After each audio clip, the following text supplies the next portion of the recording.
Hello, and welcome to the Nick Lugo Show, where I study the tactics, practices, and principles of some of my favorite achievers, and hopefully give you some tools to really help you analyze and figure out your own life, because you know what, that's not an easy topic. And we're going to get into maybe the most difficult topic in what is the meaning of life? What is the meaning in life? And how do we find our meaning in life? And today I brought on Nathanael Garrett Novosel, the man who wrote the book, The Meaning of Life. And he's been able to do so many successful things over the years. He has an incredibly popular blog and an incredibly popular podcast where he talks about these exact questions. In this podcast, he lays down the tactics, we'll say tools and frameworks to think about meaning, and 8 tools to really give you some meaning in life. So I challenge him a little bit. I give him a little wrench. I throw in a lot of wrenches in here, and part of it is because I want to give you guys more questions than answers. I want to give you guys a bunch of different perspectives to really determine, well, what is the meaning of my life and which one really resonates with me the most. There are 2 completely different worldviews being offered here, the one that I bring and the one that he brings. You can even call this something like a debate, because this is the fundamental problem between, well, the East and the West. Philosophers, people have these questions all the time, and then we're finally going to answer the question of, how does this bring some meaning into my life? How can I apply these principles into my life? Should I use the tactics and principles that he brings, or should I use the tactics and principles that I bring? And, well, probably you should use both, or neither, or, well, you'll have to figure it out for yourself. So I bring to you Nathanael Garrett Novosel. All right, here we go.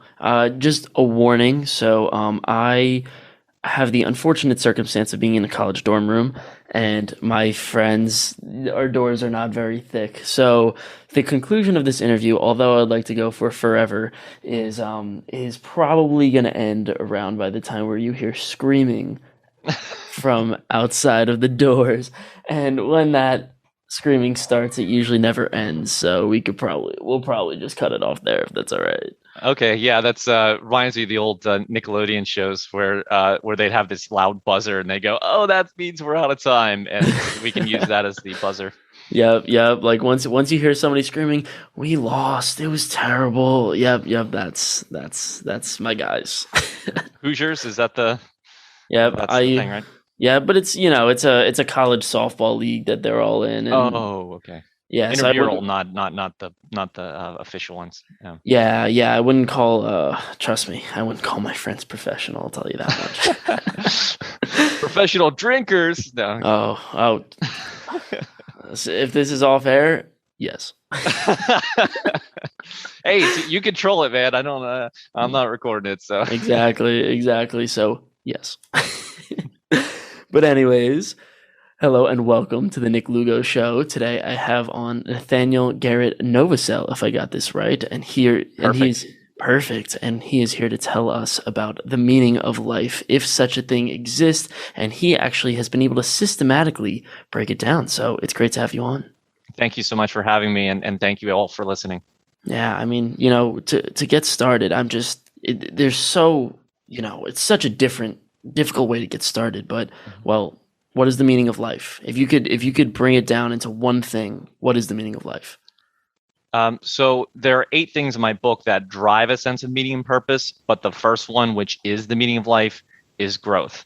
And the way that I establish that for people is that there are many different interpretations of what people mean by meaning, which can include, but isn't limited to, like, what's the point, ultimate, like, goal in life, what caused life to exist, and all, what are the right ethics to live. And I kind of scrapped all of that from a point of, like, okay, well, a lot of those are subjective or unknowable, right? So those are gone. So there are 3 definitions that I identified that are either scientifically supportable or at least logically, you can derive them, right?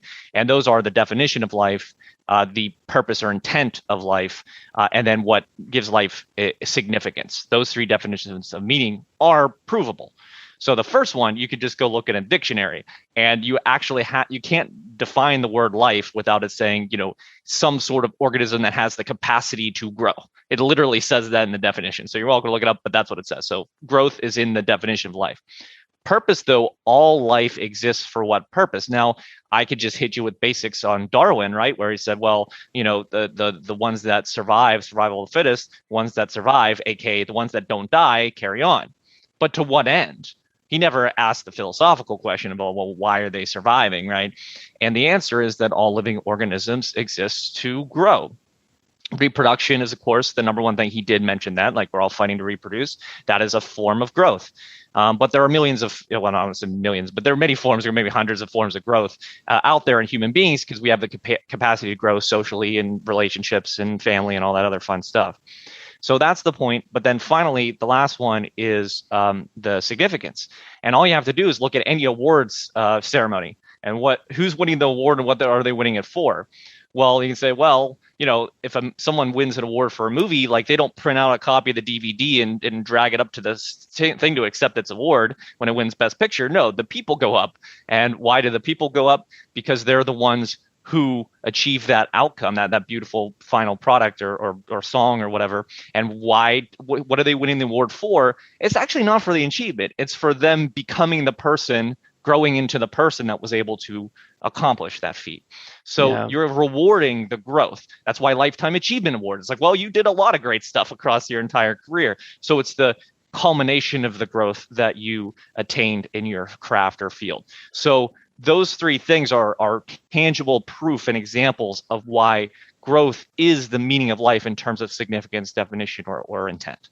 Well, that's one of the things I find super interesting. And, I've looked at growth a lot throughout my life. And, one of the most important ways of thinking about it is just very simply, okay, the basic story of, we'll say, Western society is the hero story, right? Mm-hmm. It's comic books, it's, superheroes, it's almost every single movie you've seen. I think it's 19 of the 20 best-selling movies of all time in terms of gross income are hero stories. And what is a hero story but a story of growth? It's Batman who's having a tough time in his life and he's trying to grow up. And by the time, it doesn't matter what he ends up focusing on, right? You have Superman who focuses on one thing, Batman who focuses on another, and even love stories. You're trying to grow your relationship. All of these things exist.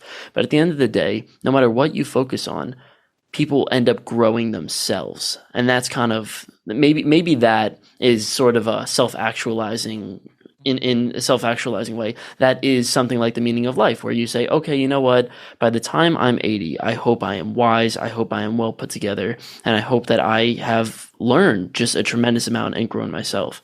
And I like that idea, right? It's a really, really fantastic idea. So I'd like for you to keep going and just, keep telling us, okay, so given growth, right? So how do we know that we're growing? How do we know that we're not growing? And, well, how do we go along the path of, okay, you know what is going to give you the most growth? Yeah, those are fantastic questions. So there are 8 drivers of a sense of meaning in life. So growth is the point, but how do you actually figure that all out? There are 7 other things. So let me list them out for you, and then we can go through one by one, or I can start wherever you want. I love that. So the meaning of life is growth. So that's 1. 2, you grow through experience. The experience is the medium through which all growth occurs. 3rd is desire. Desire is what drives you or directs you toward growth that you want, right? So if you want to go eat a sandwich, that's physical growth, right? 4th is beliefs. So you have to believe that you can attain the goal or attain that growth, or you won't do it.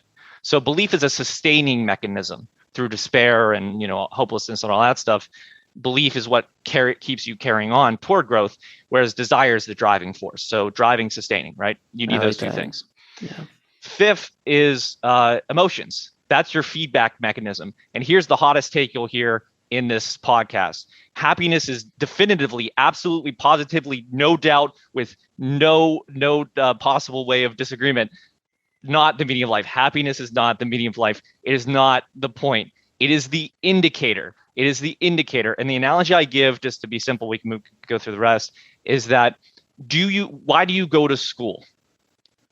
I go to school to learn, hopefully. Yes, you go to school to learn. Why didn't you say you go to school to get an A? Because that would be cynical, even though it might be true. Happiness is an indicator. Happiness is the A. It's not the goal, it's the indicator. And A is not the goal, it's the indicator that you've learned. And yeah, you can cheat the system, you can cheat happiness, you can take drugs, you can, have promiscuous sex. You can do all kinds of stuff to be happy, but not really get the fulfillment of the growth experience, which is why you might feel pleasure but not fulfillment. So it's the indicator, not the goal. So let me first, Yeah. my opinion on it. I agree. Yeah. I agree completely. Like, happiness, first of all, if you think you're going to be happy for the rest of your life, you're just misguided, right? Yeah. Like, you're going to have ups and downs and sideways, and much of your life is just going to be sort of a flat line where you have these little bursts of happiness, and the feeling of happiness is as fleeting as the next. So I completely agree. And one of the things that I find really awesome is I spend a lot of time doing neuroscience, and this just like it all works so well with the way that the brain works. Yeah. So if you were to explain how the brain works very simply, I could do it. Of course, it's really simple, right? Whenever you want something, you get a little hit of dopamine, right? Yeah. And dopamine is just very simply, it gives you focus and it allows you to focus on a goal, just like a squirrel who sees a nut. It's a reward. Yeah. Exactly, and it's super simple. And the best part about it is whenever you get closer to the goal, so let's say you're a squirrel looking for a nut, if you start climbing up the tree for the nut, then you're going to get this little good, nice feeling of happiness, right? You're going to get this positive emotion. And we in the neuroscience community believe that positive emotion is the exact result of moving towards a goal. Yeah. So like it makes perfect sense. And therefore, you know what? The more growth you're striving for, the more things you're trying to achieve, then the more happiness you're going to achieve. But you can never say that happiness is the goal, right? That would just make it super weird. Yeah, happiness is an indicator or even an outcome, but it's not a goal. There and I supported business leaders for years. I don't need to get into the difference between a goal and an outcome, but they're different things. Okay, so I'll go through the rest here. Sorry for the tangent there. No, so sixth is ethics. Ethics are the means through which you can grow in a society with other living organisms. So I don't hurt you, so you don't hurt me, so we can grow together, right? Yeah, a little stability in the crazy chaos that exists. Makes sense. Exactly. And you need that. It's necessary for shared growth, which is the next one. 7 is support. You can grow exponentially more, metaphorically or sometimes literally, with more people than yourself. Like imagine if you were just in the middle of nowhere and there was literally no one around and you were the only person on Earth, and you had to build the pyramids. It's like it's not gonna happen, or a self-driving car. It's just not happening, and not in your lifetime, not in 1,000 lifetimes, not in 1,000,000 lifetimes. You need more people to achieve greater outcomes, and so you need ethics to not hurt each other. Then you need support or cooperation, if you prefer. I didn't use the word cooperation because those two are both required for cooperation, to actually help each other. And then finally, the last one is choice. And obviously it's last because ultimately you determine your own destiny through your choices. And that's a great way to end a book on someone trying to get someone motivated to go. But it is theoretically the ultimate capability, right? The capability to decide your own actions. And I know here's another hot take for your audience. I know there's a lot of like determinism versus, free will and what's what. And the truth of the matter is there's stuff you can control and there's stuff you can't control. You can't control your genes. Well, you might be in the future, but not today. Maybe in the future you can genetically engineer stuff. Maybe you can fix it in real time. That'll be great. But right now you can't. You can't control a lot of things. You can't control gravity. There's a lot of stuff you can't control. But there's so much you can control. And the idea that just gonna give up because there's nothing I can do is just ludicrous. You are a result of the sum of your choices in life. And if you choose to focus on things that matter to you, on growth areas that make you a better person, then you will lead a better life.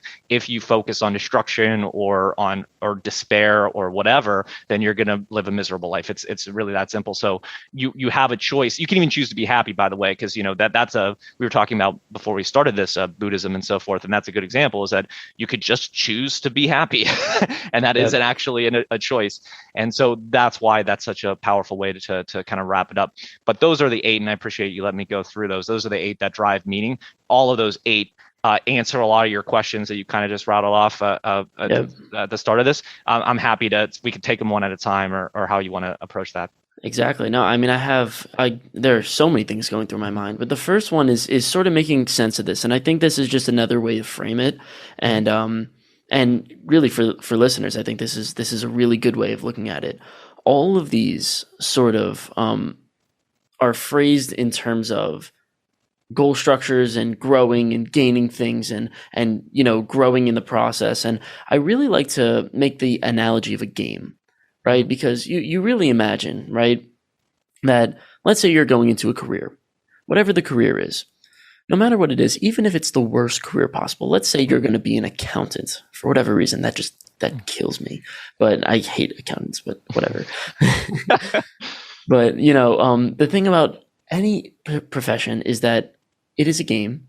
You travel up a hierarchy. You try to do the best you can, and no matter what, you can find meaning in that profession. So in accounting, you could still find meaning in it no matter what. And to that degree, you say if you're a squirrel finding a nut, it doesn't really matter what the nut is. It doesn't really matter what you're striving for. It just matters that you're striving for something. And Aristotle, he said that beautifully. He said that I think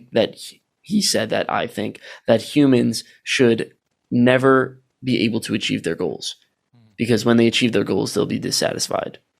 And it makes sense. So the way I like to think about it is in this framework is almost as if life is a game, and we're just playing the game, and we just Yeah. love to play the game because playing the game is fun, and it's enjoyable, and Yeah. you really think about it, and you could really fit it so easily in this framework. So Yeah. for example, Oh, yeah, no, oh, yeah, sorry. Go ahead. no, I got it. So like let's say first of all, if we're playing a game, we better have some ethics around it, right? Yeah. Because if we're Rules. playing a Yeah. game and nobody agrees on the rules, then how do you know if someone succeeded? Right. Yes.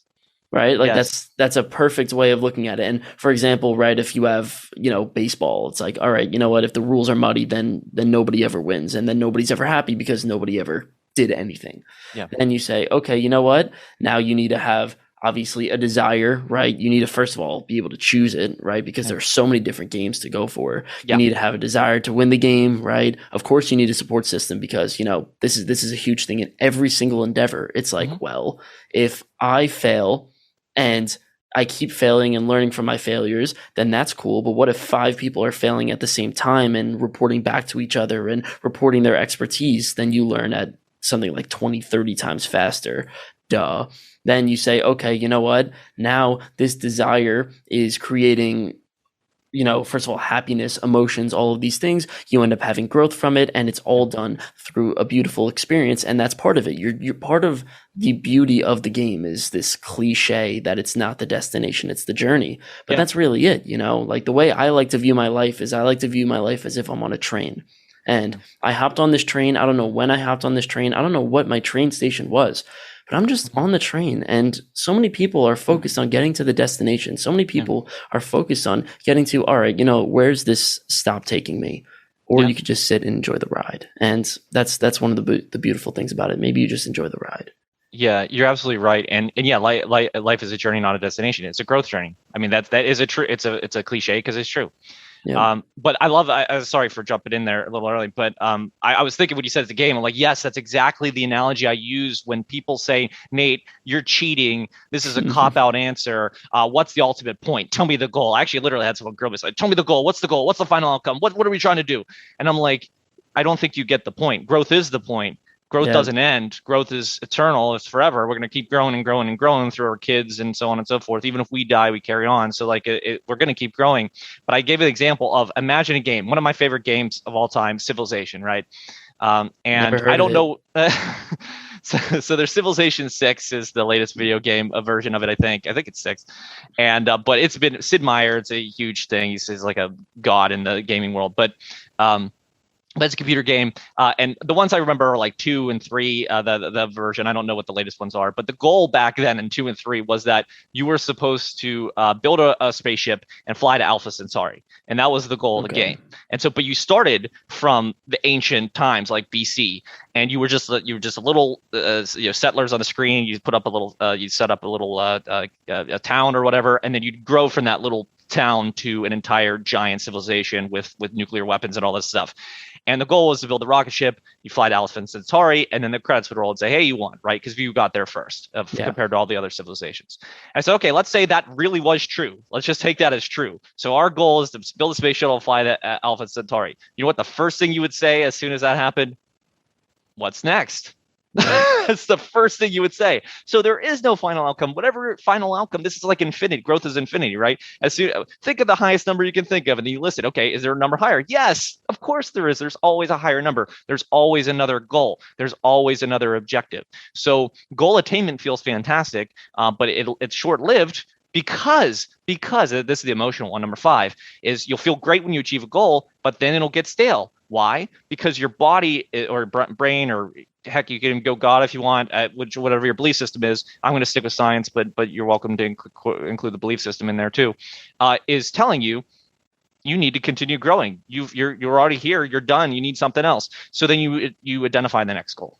Yeah, and that's one of the things that, well, it just makes perfect sense. Like there was a great study that I found. It's a correlational study, right? You're not gonna find causation, but after I think it was Berkeley, some college, after their PhD students graduated college, 3 months afterwards, 45% of them experienced some form of depression. Yeah. And it's like, it just makes sense, like there are the people, I love this. There are the people that walk onto the graduation stage cheering, laughing. Oh yes, this was awesome. This was my achievement. And there's the people that walk up to the graduation stage crying.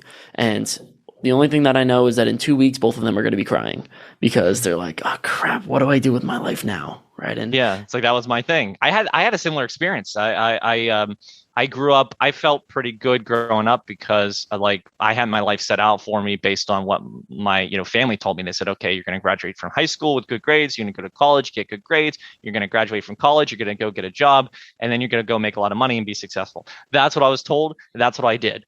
Because I grew up, for U.S. standards, I grew up pretty poor, single mother. I usually tell this as the beginning story why I wrote the book, because everyone's like, "Why did you write the book?" And I said, "Well, my father abandoned me in the middle of the night when I was 5, and I don't remember what happened there. But when I was 6, I went to see him for 3 weeks and 2 days in California. I'm from Pittsburgh, and then when I came back, I just felt like someone ripped my heart out of my chest. I just felt worthless and empty and all that other stuff. So that's a sob story I tell a lot of times when I introduce why I wrote the book.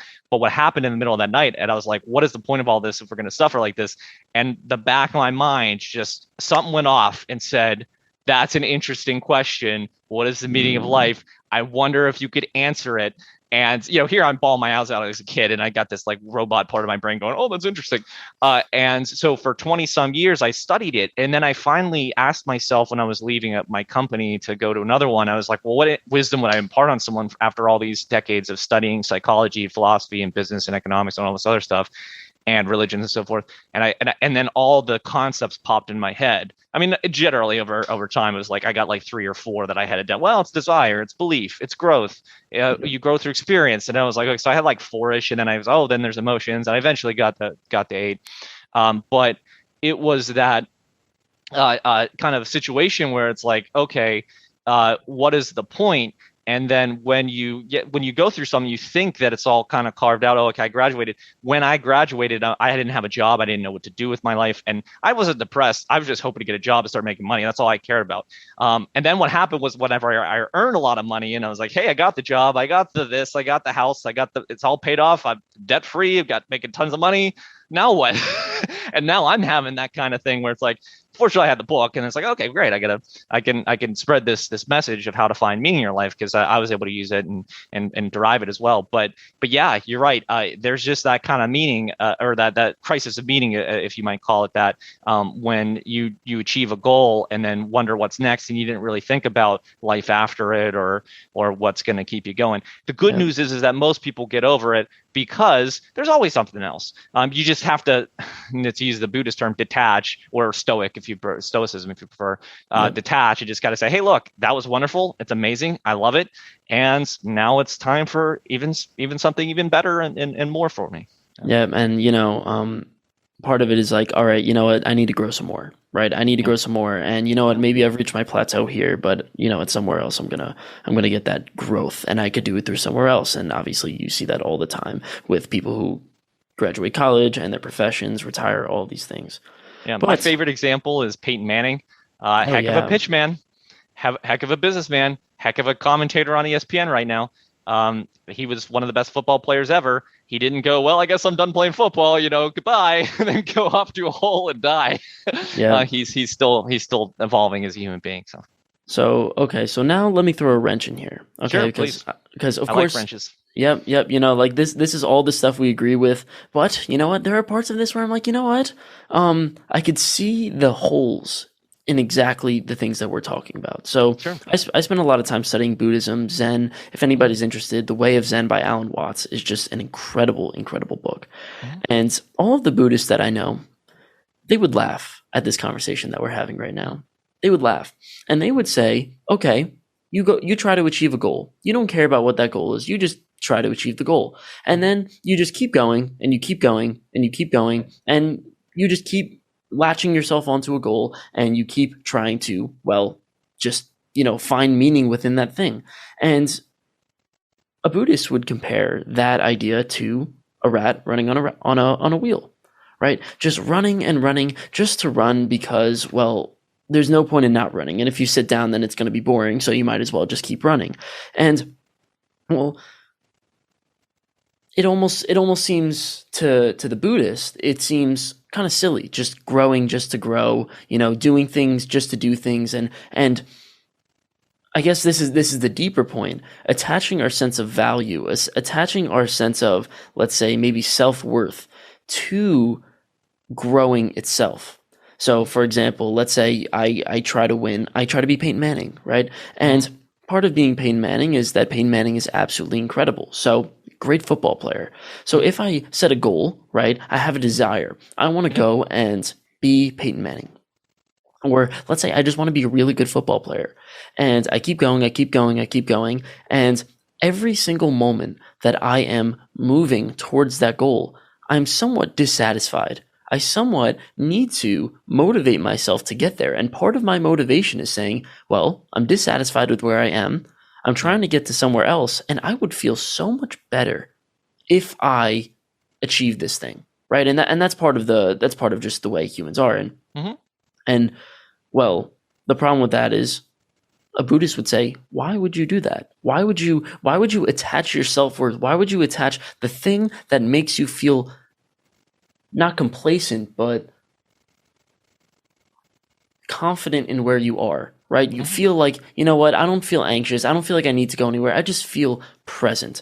And why would you attach that thing to something in the future? Why would you keep trying to chase it? Because if you go on this cycle, as they would say, of keep trying to get things, then you never have any self-worth. Then your self-worth is constantly something that you're chasing, and you are like a rat on a rat wheel. So, thoughts? Yeah, so a few things. And by the way, I appreciate the question. It's a good question. The good news is that the philosophy is completely compatible with Buddhism in the sense that I never say anywhere that you have to attach yourself to an outcome. And if you don't do it, your self-worth is tied to it. Nothing like that. In fact, I talk about how you can change your goal whenever you feel like it. Whenever you don't feel like growing anymore in an area, just grow somewhere else. But the biggest thing, I think the biggest one that addresses it, there's probably a bunch of different facets to what you said, but the biggest one I think is going to make sense is the desire chapter. There are two forms of desire. There's desire for what you don't have, and there's desire for what you do have. Desire for what you don't have is desire, want, whatever. Desire for what you do have is what we know as appreciation.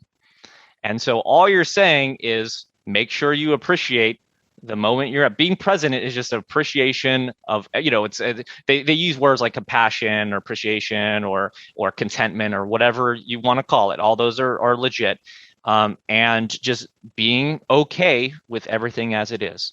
In fact, the very first words in that chapter, the desire chapter, are, and this is one of my favorite sayings. I don't know, I might have invented it. I'd never heard anyone else say it, but if someone else did, that's fine. Always be content, never be satisfied. And that is the mantra of the entire desire chapter, meaning you can be okay with what is. There's nothing wrong with that. I appreciate where I live. I appreciate the health I have. I appreciate the food I have in my fridge. I appreciate all of that. I still want more. I still want to do something else. Why? Because why else? That's why one of the big things, I don't believe that you need to like sit in a cave and meditate your whole life to somehow be more spiritual or higher level, or I'm going to say better than other people. Not that they think that, but you know what I mean, to be like reach a higher plane or whatever of existence. I don't believe that, because that defeats the whole purpose, because everyone has desire. Everyone wants things. And so I say, yeah, I completely agree. Don't be attached to the outcome. If you don't attain it, find a new one, find a more reasonable one, or whatever keeps you in that feeling of fulfillment, where you're working toward a better life for yourself, your kids, for your people you care about, family, friends, whatever, society, humanity, the world, the universe, whatever. And that's fine. So it's compatible. It's just a matter of, I don't want to call it semantics, but there's a little bit of I'm not insinuating or saying in any way, shape, or form you have to be attached to outcomes. You have to keep chasing outcomes and never stop. There's time, growth. A lot of growth is rest, right? Like if you go to the gym and you lift weights, how do you grow, or when do you grow? You don't grow from lifting the weights. You grow from sleeping and resting and eating and drinking. You don't grow from lifting the weights. So if you lift too many weights, you won't grow. You'll break your, tear muscles and stuff, right? So you need rest, you need relaxation, you need recuperation, you need recovery. It's part of the growth process. So I would say it's not incompatible. It's just a means of explaining the harmony between the philosophies. Yeah, I mean well, I do notice some tension. So the only tension that I'm really noticing is you said like, okay, I don't want to go into the into a cave and meditate to achieve superiority, some sort of higher level consciousness, or to achieve anything. And that's one of the big philosophies of Buddhism, or if Buddhist philosophy could exist. But it's something like goals themselves are a little bit futile, right? Because the nature of goals are really, really weird, to the point where it says, okay, you know what? This is just how dopamine works, and I'm sure you know this. When you have dopamine, right? Dopamine creates focus. So obviously, squirrel sees a nut. He's going to forget the rest of the world, and he's just going to focus on getting that nut. And you could compare that simply to somebody who really wants to get money, and they're just going to focus completely on getting money and the path to achieve that outcome. And everything else that's not in that path is irrelevant. So, for example, this is a beautiful way of looking at it. I know you listen to Jordan Peterson, and I listen to him too. He has a beautiful saying where he says, "Okay, imagine you have a trash can, and you say, okay, I have this piece of paper and I need to throw it out. That trash can is useful. It is a tool that you could use to get rid of your trash. But let's say, so that's one function of a trash can. But then let's say you really, really need to go to the bathroom. And you really, really need to go to the bathroom, and the trash can is just sitting right in the middle of the room. Well, what is it? It's not a trash can anymore. It's an obstacle. It's something that's in your way, right? And before, maybe, you look at something else, right? Maybe this trash can, if you never have to throw anything out, then that trash can is just completely irrelevant. So there are so many different buckets that we sort of place the world in. Well, the big problem is, okay, why do we feel the need to pay attention to one part of this world? Pay attention to one thing and essentially forget about the rest of the world. One of the things that we really know about, we'll say goal-directed behavior is that, let's say you're counting a bunch of basketballs. This was a basketball passes. This was a study done by Daniel Simons, not sure, but very popular study. You're counting a bunch of basketballs. You don't notice the gorilla that walks in front. The attention experiment. Yeah. Exactly, right? And the funny thing is, it's like, okay, you know what? When we decide to focus on something, we, by definition, have to tune out the rest of the world. Yeah. And, well, there's a problem with that. And the problem with that is just really simply, well, why would you want to tune out the rest of the world? Like, let's say we're on a train, and we use this train metaphor. Well, if we live a whole life, wouldn't we want to live a full life with a full consciousness? Why would we want to restrict our consciousness to just one thing, to just one lens, and, well, tune out the rest of the world? Like, we only have such a small amount of time on this train. Well, let me point out the two ironies of what you're saying with regards to specifically like a Buddhist-like philosophy. I won't pick on Buddhism directly. Two Sure, yeah. things that'll show that I would have poke holes back because you're trying to poke holes in this. No, So trust me, one, I am full for this. Poke so as many hole holes. poking one. Hmm. Do those people who are meditating want to get better at meditating and being present or get worse? I think they don't want to do anything. They want to get better. They sit there and they spend hours trying to concentrate and trying to let everything go, and they try to get better, and they do. Because I read one of my favorite books of the 10% happier. Dan, I forget his last name. He was a Um, newscaster. He had a nervous breakdown on air, although no one really noticed it. He thought it was worse than it was, and then he went and practiced meditation. And why I'm using that book is because he actually talks through how painstaking it was to get to a point where he could meditate, but he was trying. He was trying really hard to let everything go and be present and let his mind go blank. It requires an exceptional amount of discipline to get there, and you want to get better at it. And so I don't know what to tell them. If you're not going to get better at meditating. You're going to get better at you have to get better at it to master it, right? To well, be spiritual enlightenment or awakening or anything like that. that does go contrary to Buddhist philosophy. Like in Buddhist philosophy, they do say it's like you don't achieve nirvana by desiring nirvana. Like you stumble upon it, and that's sort of it's a different way of viewing humanity itself. You could Yeah. view humanity as somebody who, like a hero, who tries to achieve a goal and achieves it, right? And Yeah. that's the hero story. That's the most beautiful story, and it just makes perfect sense. But Yeah. then you could also see humanity as someone like, let's say, Forrest Gump, right? Yeah. Someone like, us dumb idiot humans who are just sort of stumbling along, trying to find our path in the world, just completely lost because we are completely lost. If we weren't completely lost, then we wouldn't need to ask these questions of what is the meaning of life and Yeah. cling on to religions and do all these things. And you could say that while we're trying to do things, we're just sort of stumbling along, sort of like Forrest Gump, and we just happen to have these meaningful experiences. Yeah. And maybe we never achieve, maybe like Yeah. Forrest Gump, we never tried to start Bubba Gump Shrimp or be a player Yeah. at Alabama. But if you look back at your Just life, accidentally yeah, it just, stumbling upon happiness, like Dan Gilbert, is that his name? Stumbling yeah, upon happiness, yeah, something yeah. like that. So, like there's definitely a different way of looking at it, and the Buddhists sort of believe the latter. Yeah. Well, the other thing I'll point out is that you mentioned trying the singular focus. You said, "Why have a singular focus? We want to focus on everything." But Yep. in my opinion, my perspective on what you said is the irony is literally what a lot of the monks would do is literally spend their entire time trying to narrow their entire focus to like. If you were in the modern world, be like an air conditioner or something. But for them, maybe it's their breath, or maybe it's the sound of the wind blowing, or whatever. And they literally do the exact same thing you said that they were trying not to do. So it's just, I mean, don't get me wrong, a lot of like Taoism and Buddhism is kind of a walking paradox in the sense like if you try to chase happiness, you'll never Yep. find it. Or if you think you know the way, you don't know the way. That's the Tao. That's like the first sentence of the Tao or whatever. Yep. So I get that a lot of those things are walking paradoxes. But I'm just and it's intentional because if you know what you don't, kind of thing. But like my point is just that like they are trying to get better. They are eliminating the world by doing what they're doing. So who cares what you're focused on? But then the third thing and the most important thing is you will always have desire. This idea that you could completely eliminate desire is one of my biggest beefs with we were talking about this before the recording, but I'll say it Yep. for the audience. The Four Noble Truths, the two, like life is suffering and all suffering is caused by desire. I'm paraphrasing. Those are my beefs with it. And the reason why is that life is not suffering. Life is amazing most of the time. Yes, there is some suffering, but it is what you make of it, and so make it great.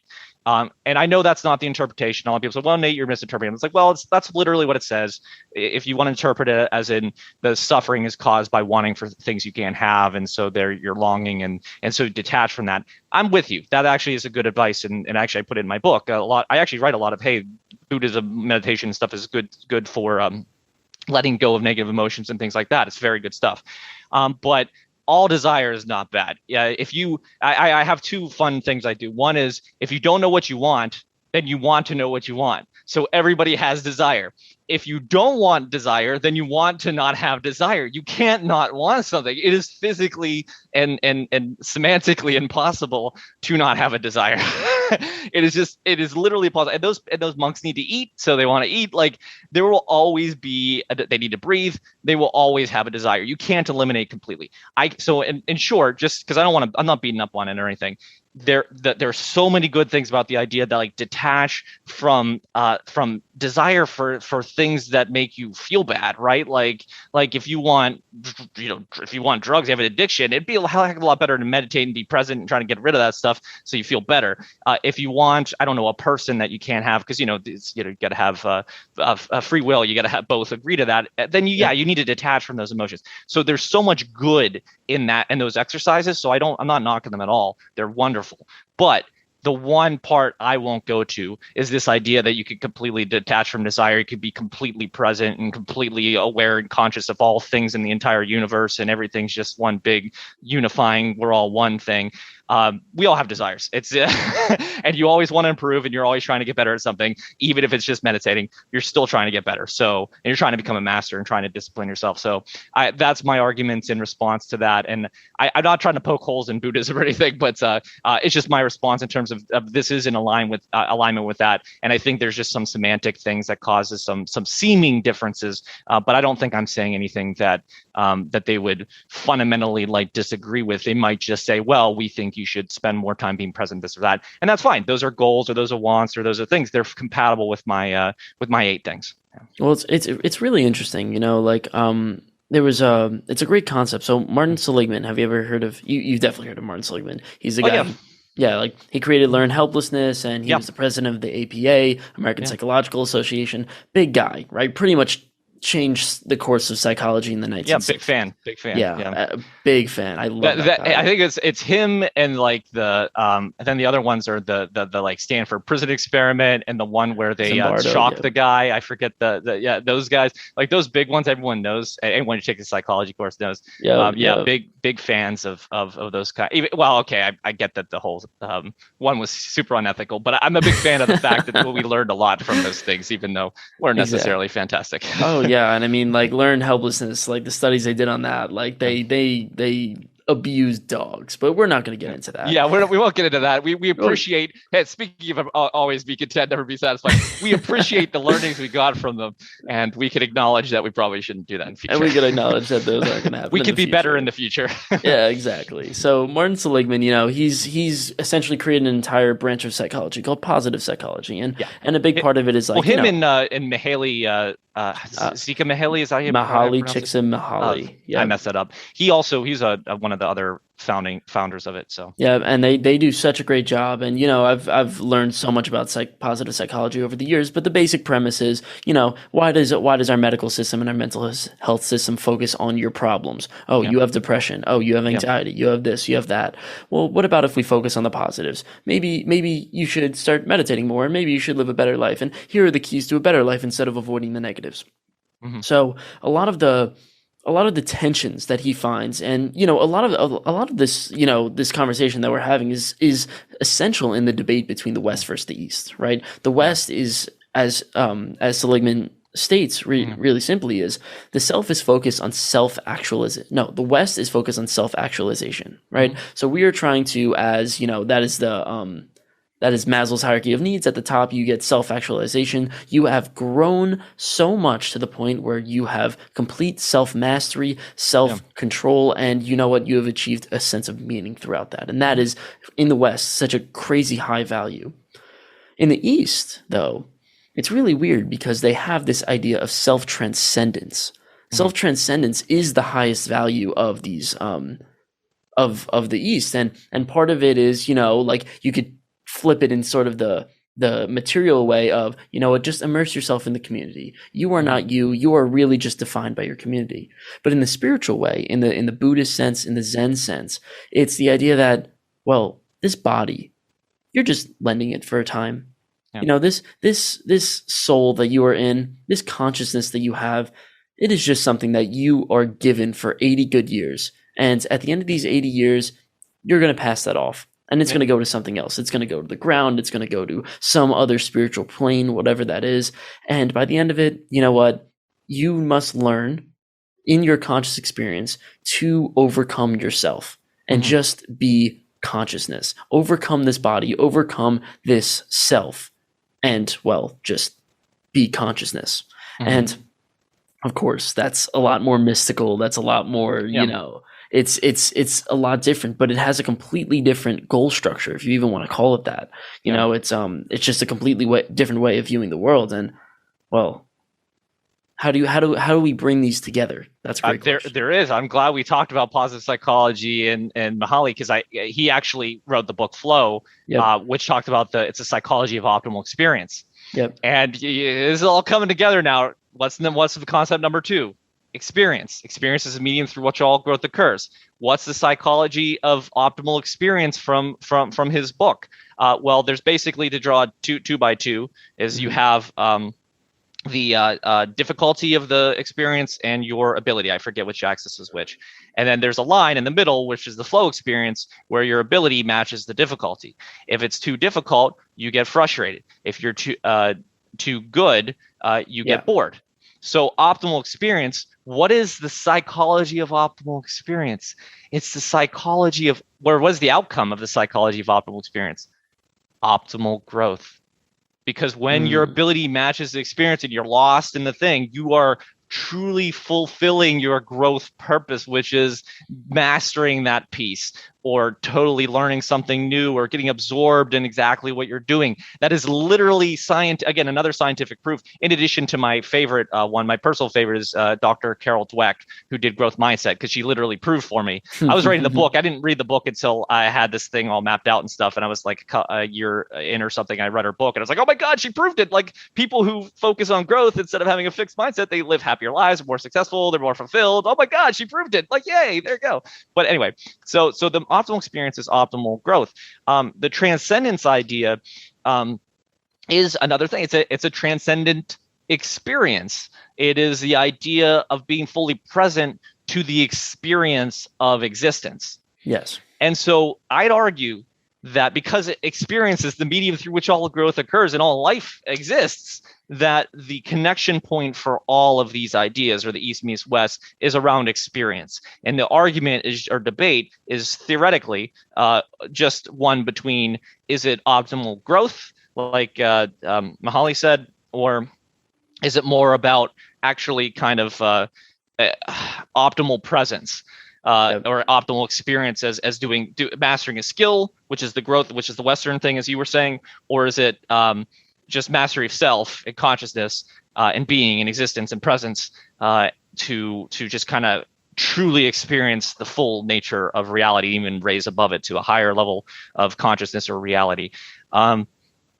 But the great thing is I don't have to decide that. I don't know. You're right. It's spiritual, so I can't answer it. I don't give my personal opinion on religion or philosophy for these, because I don't want to. My whole point of the book, don't influence anyone's opinion about those things. But what I can tell you is that they're all compatible with the model, because whether it's some sort of higher level spiritual growth, which is a form of growth, and that's on the east side, or if you're on the west side, sound like a rap battle or something, but I was thinking that, from the 90s. But if you're on the west side, then you believe it's optimal experience of growth and fulfilling what you can do physically. They're both forms of growth. I'm down with both, and the model is compatible with both. Yeah. Interesting. Yeah, I mean, like,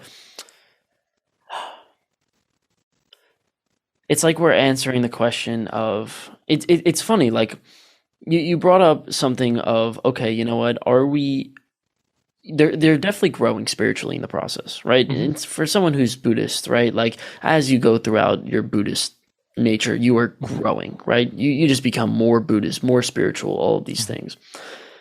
But the question I think that we're trying to answer is not more of outcome. It's more of like intent, right? So, even despite the fact that both are growing at the end of the day, and like, we know that that's the outcome, right? Like, there's all these things about the Buddha reaching the 8th level of consciousness, and all of these things, and but the thing they say about the Buddha, and this is just Buddhist philosophy, is just, well, he wasn't trying to reach the 8th level of consciousness. And I think that's the question that we're all trying to answer. And part of it is like, well, we're a bunch of lost people, like part of the reason why I started this podcast is because I'm lost and I think everyone else here is lost, and we're trying to answer these questions, and we're trying to find the answer of, well, therefore, how do I live, right? How do I act? How do I behave? Yeah. And, the question that I've been asking myself for so long is, do I have goals? Should I have goals?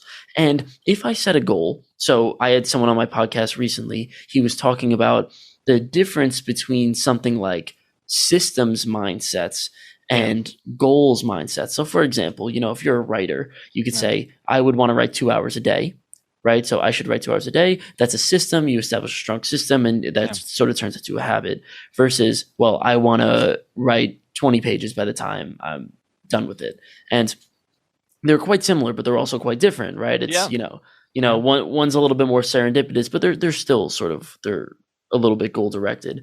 And well, then you ask yourself the question of, okay, given that, which one's better? Which one's going to make me happier, right? And what I've noticed is as I've achieved more goals, as I've set more goals, is that it often leads to unhappiness, right? And not unhappiness in terms of, let's say, like in achieving the goal. I'm not unhappy as I'm sort of striving for the goal, but I always feel something like inferior. I always feel like I'm inferior to the goal. Like the goal is the highest aim, right? It is the thing that I'm striving for. And I'm always like weighted down by this goal.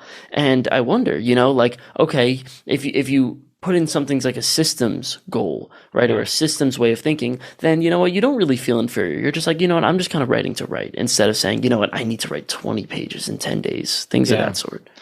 Man, you just blew my mind right there. I've never thought about this before. It is a phenomenal point. There are pros and cons with each approach. Yeah. With the goals approach, as you mentioned, you start to acquire beliefs. That's, number 4 on my list of things. Acquire beliefs about those goals that might be harmful, right? So you might believe that that is the ultimate goal, and then there's nothing else. Then when you attain it, well, what the hell was I? What now? What's left? Yeah. However, if you take the systems approach, the con of that is you're doing it just to do it, and you lose the drive and the enjoyment of the process because you're not really working toward anything. You're kind of doing it. You're going through the motions, right? Yep. It's like someone who has a dead end job that they don't like, and they say, okay, well, I'm just doing it to do it. There are people, you can be miserable in a dead end job. You can be fulfilled in a dead end job. And here's the difference. If your goal is to improve in your career and you are in a dead end job, you will be miserable. Why? Because your goal is to not be one. But if your goal is to have a good family, raise good kids, maybe send them to college, or whatever it is, your other goals. Maybe you just want to sit and watch TV a couple hours a day and enjoy your shows. That's fine. There's nothing wrong with that. I don't judge in the book. That's fine. That's actually a form of growth. I want to have more experiences and watching new experiences, watching other people do things so I don't have to do them. Sure, why not? If those are your goals, then who cares what job it is you're doing? Because all you can think about is, I'm doing this job to earn a paycheck so I can fund my growth goals elsewhere. You'll be very happy, you show up, you do your job, you go home, you live a wonderful life. So the difference in misery and fulfillment or thriving or successfulness or successfulness, being successful, excuse me, making words up now, is really based on which of those is going to be superior for you to motivate you and drive you and get you to continue moving forward and to grow. But there are weaknesses to both, and you have to just account. Like, I don't want to just do it to do it and then feel like it's just a chore, but nor do I want to have a goal, become attached to it, and then become miserable trying to strive for it. Nor do I want to have a belief that I'll never be good enough if I never achieve the goal. Because you're absolutely right, man. That sucks. The not good enough, I think, is the number one negative belief that all humans have. Well, at least we'll stick with the West because I don't know if that's universal, but at least in the West or the US is never be good enough is the biggest thing. And so, if you set a goal and then if you don't attain it, you won't feel like you're a good enough human being. yeah, that's not the point of goals. The point of goals is to drive yourself to be better, to be more yourself, to be fulfilled, to feel like you're contributing to a better world or better self or whatever, and to feel good about it. If you feel bad about it, emotions, and number 5, then you're doing it wrong. And whatever it is, you should stop doing and try to do something else because it's not working for you. So I love that quest. It's so great. There's so much more we can say, but I'll shut up for a second. No, dude, you were going. I love it. I actually, I've been spending a lot of time ever since I've been doing research on you and getting into you. Yeah. Viktor Frankl. Viktor Frankl blows my mind. And, if anybody doesn't know, then you really should know who Viktor Frankl is. He's an existentialist, and he has the number 1 meaning of life book. So he's what I'm shooting for. So there you go. Exactly. He's got those book sales, but that's the thing. Like, he says it so beautifully in that, well, to have meaning, you also need to have responsibility. Like, to have meaning, you also need to be tied to something. And that's why, for example, people love taking care of plants, and they love, like taking care of children. That's why that's the most meaningful experience ever. And that's why, for example, if you're at your accounting job, if you're making people's lives better because you're doing their books, that feels so good. And well, there's a tremendous amount of meaning that you could find in life in that case, right? You could easily say, well, my life is becoming so meaningful. No matter what the goal is, it doesn't really matter what it is. I'm just finding meaning in life. And I just think, first of all, that's a beautiful, beautiful way of looking at it. I did want to throw in another wrench, which just like, yeah, please. Oh God, it's such a Buddhist thing to do, but I'll do it anyways. I don't remember the Buddhists being such pranksters and never do else. But no, I'm kidding. We just want to make everyone's life more difficult. That's I love it. If something can't be questioned, then it's not good enough. It's not. Yeah, then we're just not talking about it right. Yep. Yeah. And that's one of the things. So, Viktor Frankl talks all the time about finding meaning in life. And I do believe that. Like, there's so much meaning to be found in life. Mm-hmm. But at the same time, I sit back and I ask myself this question: what is the meaning of life? Yeah. And the meaning of life, as the way I see it, is, well,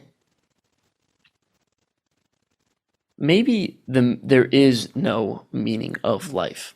Mm-hmm. And the way I mean that is, well, when you think of life in general, you could think of it as this goal-directed force, which is something like evolution, right? You think of, okay, you know what? Humans were supposed to be made, and they were made because through survival and reproduction, and nature was acting so that humans could be created and so that humans could foster, and evolution sort of happened in that way. But then you could also say, well, that's a hero story. The hero story is the chimp who falls down from the tree and eventually turns into a human. And you have the little chimp who, becomes the early hominids, and, everybody's seen that graphic, who eventually becomes standing upright. And that is a hero story. But then you could say the story of humanity might be a little bit different. Maybe nature doesn't act. Maybe nature just is. Maybe nature just sort of just threw everything out there, and just like Forrest Gump, sort of acts serendipitously. Mm-hmm. Were the dinosaurs meant to become extinct? Were humans meant to be made? Mm-hmm. Or was it just that is the way it is? Nature just is. And maybe there is no meaning. Maybe we shouldn't spend so much time trying to find the meaning of life. And that is something like religion, right? Or philosophy, sitting and saying, you know what, God created the earth, and therefore God is acting in a specific way. Obviously God is going to kill your firstborns if you do this wrong, and there is this judgment, and there are all these things that are happening. Instead, we could say, maybe instead of finding meaning in life, or maybe instead of trying to find the meaning of life, we could just settle with finding meaning in life, and just saying maybe nature just is. Maybe nature isn't some crazy driving force. Maybe it just serendipitously created humans, and therefore we just are. And maybe the destinations that we're going on this train ride are just, well, drop-off points. And there's really no destination. It just is. Sure. So fortunately, that's compatible with the 8 items. There are 2 items that apply here. One is belief, the other is choice. I literally say life has meaning if you believe it does. That's in the belief Mm, chapter. And then in the choice chapter, I say you choose to have meaning in your life. It's not about the meaning of life. It's about finding meaning in your life. I So love you're that. absolutely right. I don't deny anything you said. It's a good point. But I just want to be clear for your listeners, because this gets where you get into equivocation, right? Where Yeah, you yeah. kind of either have an ambiguous definition or you move the goalpost. I'm not accusing you of anything. I'm No, just because saying, I agree, because then if we just leave it at that, then people are going to be like, okay, this doesn't yeah. tell me how to live. I have no So idea what to do yeah, now. so what do we mean by meaning there? So I use mine where definition, purpose, or intent. Which, by the way, you're not referring to intent, because I'm talking about like the internal drive all organisms strive to grow. You're not referring to that. We're Hmm. not talking about significance, although we might be. There's a little maybe touch of that. We're not talking about goal, because you kind of mentioned it's not about the final goal, because we already agreed that's goals are subjective and you kind of pick what you want to do, and so I can't. No one can answer that. Yep. And then I also mentioned origin. We're not talking about that because you said whatever originates.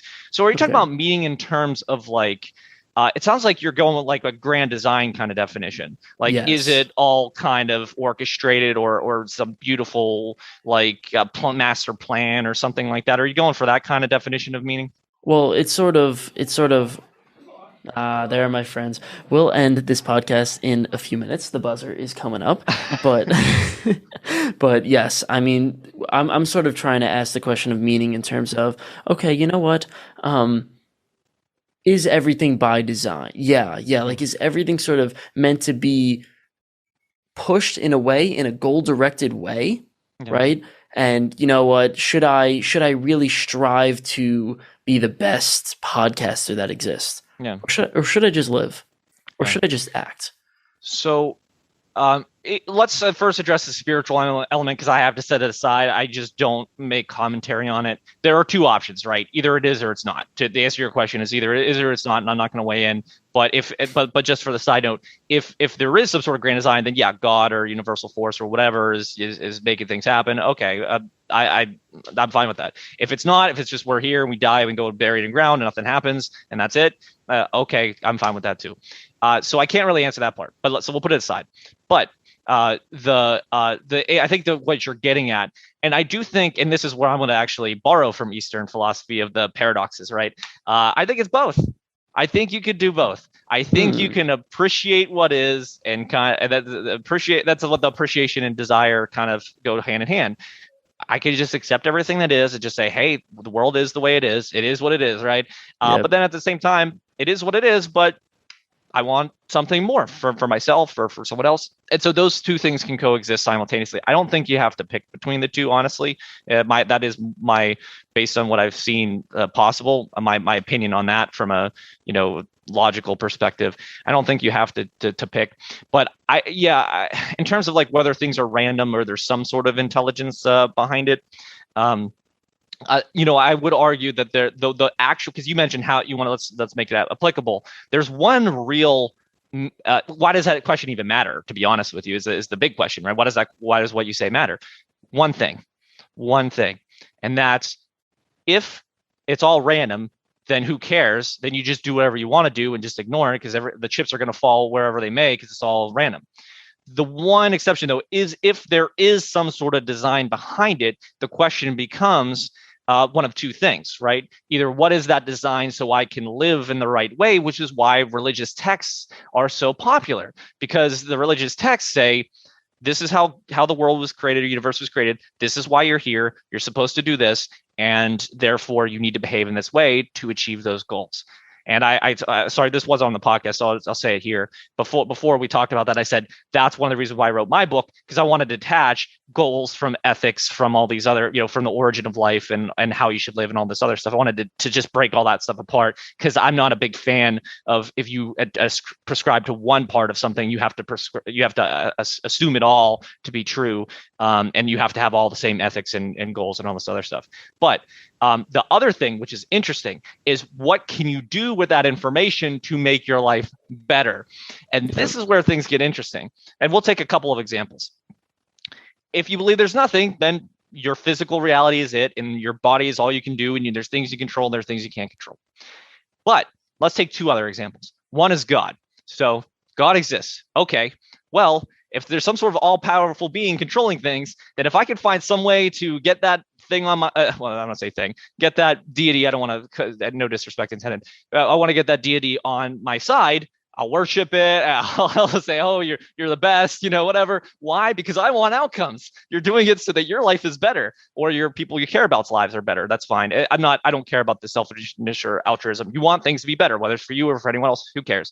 Say, please God, make things better. And if that actually worked, then you would behave in that way so you could see better outcomes.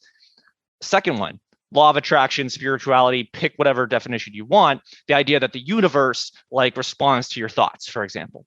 So the response to that is, well, I need to think in ways that are going to have the universe do things on my behalf so I don't have to do them, so my life will be better with less work on my part, or with inspired action is the term that they use in that realm. And so that's why your question matters. I think that they can coexist. I think because there is a psychological benefit to things like the law of attraction and God and those things.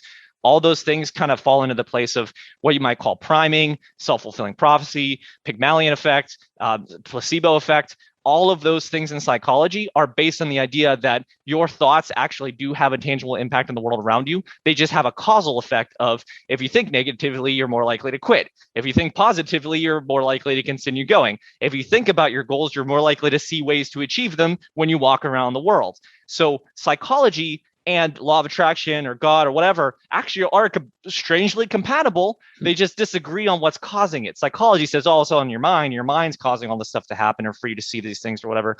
And these other things are saying, well, your prayer is causing it, or your thoughts or beliefs or calling to the universe or whatever you want to say for that is causing the things to happen for you. So that's the implication of your question. But like I said, I don't want to give an answer to which one I think is right, because I'm not qualified to say. Well, I still think that was a beautiful way of saying it, and I think that's a beautiful way of ending it. At the end of the day, the people who are listening to this will decide for themselves, and I think that is the beauty of it. It's just absolutely beautiful. This world that we live in. Maybe we're on a train, maybe we're on a roller coaster, and maybe we're controlling the roller coaster or the train, or maybe we're a passenger. And you know what? At the end of the day, I don't know, but you know what? I'm gonna live probably with both. I like to see myself as someone who's on a train but enjoying the ride, maybe even on a roller coaster and enjoying the ride. I kind of like that, because when you're on a roller coaster, you kind of let go of this idea that you have to control everything, and then you just kind of sit back and enjoy it. And I kind of like that. You're just like, you know what? I'm gonna end up in the same place anyways. I don't care where I'm going. I'm just sitting back and enjoying the ride. I'll leave you with the final point about why what you said is so great. Sure. There are two examples. Imagine, so everyone thinks, oh, it's the ending. You live for the climax of the movie or the climax of your goal, achieving your goal or whatever it is. I question that. I question that completely. And I'll give you two examples of why that's completely bunk. One, so you have a book in front of you. Just flip to the last page, read the last page. There, you read the ending. You're done. You didn't have to read the book. You got the climax. Option 2, movie. Watch the last 10 minutes. You see what happened. Why is that not a good answer? Why? Because you didn't go through the whole journey of understanding. You didn't come through the experiences you needed to care about the characters, to understand what's going on, to have some sort of stake in the game, to know what's at stake when the climax happens. You didn't go through the entire journey, so you feel nothing reading the last page of a book or watching the last few minutes of a movie. It is meaningless. Yeah. And so you're absolutely right. Be on the roller coaster and enjoy the fact that you're going to get to your destination while enjoying being on the ride. Because if it was just about the destination, as you know, roller coasters, they start at one place, they go all the way through the thing, and then they end in the same place. So if the point of the roller coaster was to reach the end, then you could just look around at the station and go, well, why don't I just walk right over the seats and just leave the exit? And I would have achieved the goal of going on the ride because I would have gotten back to where I began. And that's obviously stupid. The point of life is to live the experience of life, to grow continuously, to have new experiences so you can have more fulfillment in your life. And you are absolutely right. Oh God, I love that. I have nothing more to add. Nathanael Garrett Novosel, thank you for coming on, and tell them where they could find you. This was an amazing podcast. Tell them where they could get some more of you. Sure. So the book is called The Meaning of Life, A Guide to Finding Your Life's Purpose. You can find it on Amazon or pretty much wherever books are sold, hardback, paperback, Kindle. I'm on Life the Book is my handle for social media and that sort of thing. And then finally, I have a blog. It's like one of the top blogs underneath Mark Manson, Mark Manson. So I'm chasing Viktor Frankl in the book world. I'm chasing Mark Manson on the blog world. Yeah. It's called yourmeaninginlife.com. And I got a blog there and it just has some stuff. I've also finally got a book coming out next week, actually, a week the Friday on the 15th. We have a book. It's a co-authored book called The X Factor. Spiritual Secrets of Successful Entrepreneurs and Executives. I might have gotten the title a little mixed up. The X Factor is the title, and it's a co-authored book talking about those success secrets from different leaders. My chapter is on how to care, and I actually end the book. It's a great way to end this by saying. And this is a cheap shot. That's why I didn't leave within the book. The final thing I say: if you want to inject meaning into anything, all you have to do is one simple thing: care. And it's a cop out because what is caring? You go look it up in the dictionary. The act of caring is to assign meaning to whatever it is you're doing. So the short answer to the meaning of life is growth. The short answer is how to make your life more meaningful is care. Is care. Wow. That is the end. We're done. That is it. Thanks so much for your time, and thanks for listening, folks. Attention, listener. I apologize because that is not the end of the episode.